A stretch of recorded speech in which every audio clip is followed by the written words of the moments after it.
Well, hello there, folks. Today we have a different background. I'm showing the front of the studio today because today we're going to talk about what most instructors fail to do, and that is teaching proper protocol before you even get on the mat.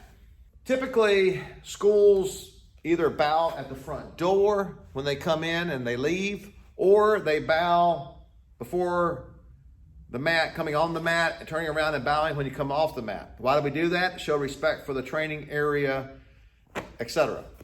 Now, I'm not a big fan of bowing at the front door. I mean, it's fine if you're doing it. I mean, I don't have it's not a hill for me to die on.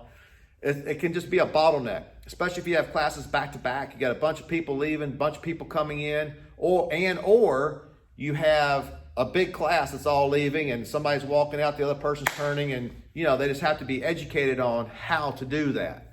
If you have an entry door and an exit door, I mean, that's a whole lot better. I prefer to come in the studio and get your stuff ready for class, and then you ask permission to come on the mat.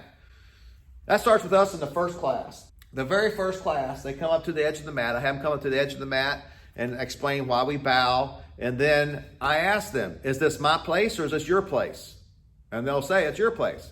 If it's my place, then we ask permission to do whatever we're going to do. We ask permission to come onto the mat. Okay? So then you bow and you come on the mat. But you ask, may I enter? And then we let you come on. In a beginner class especially, you should have an instructor on the mat at all times so that they're, maintaining control, all that. We have a rule: sitting, stretching, or doing forms, okay? And typically it's not weapons forms where somebody's gonna be going by them getting whacked upside the head with a bow staff or something. So anyway, ask permission to come on the mat, and when they're on the mat, if it's before class, there is an instructor watching them.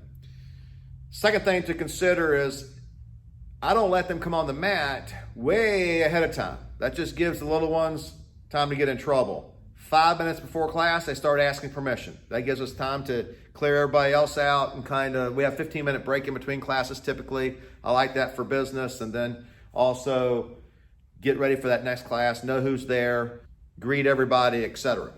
Now, this is something else I want to talk about. Where do the equipment bags go? I mean, that's all part of marketing.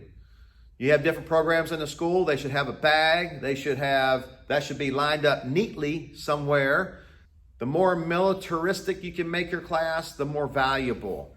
Everything's in its proper place. Everybody is saying yes, sir, no, sir. They're lining up.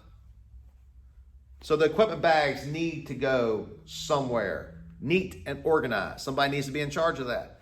Then we need to line up for class. How do you line up? COVID kind of messed us up a little bit because we had to space everybody out so much. But, we line up across the back and then we go to our spots. Does the instructor tell them where to go? Do they line up on their own? You got to teach them how to do that, etc.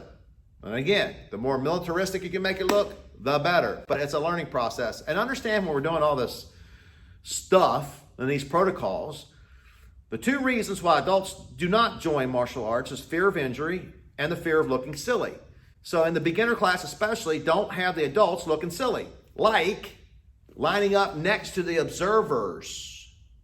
If you line up with adults in the back, so to speak, and you have your observers in the back, don't have them watching the adults. Have the adults on the other side of the room. They don't want to be watched, especially females. And watch the white uniforms, okay? Don't be doing stretches, with your back facing the observation area while people are watching you with a thin white uniform on. Let's just use some common sense. So anyway, point being, protocol, beginner class. It's what the beginner class is about. One of the things that it's about is protocol. How you bow, how you show respect, coming in the studio, where you put your stuff, where you put your shoes, your bags, how you get on the mat. Once you're on the mat, what do you do? Sitting, stretching forms. You have an instructor watching you. And where the adults go, where the kids go, how all that. It's got to be simple and it's got to be efficient and it's got to look good and it needs to be militaristic. And once an instructor has all that, bang, you're ready to rock and roll.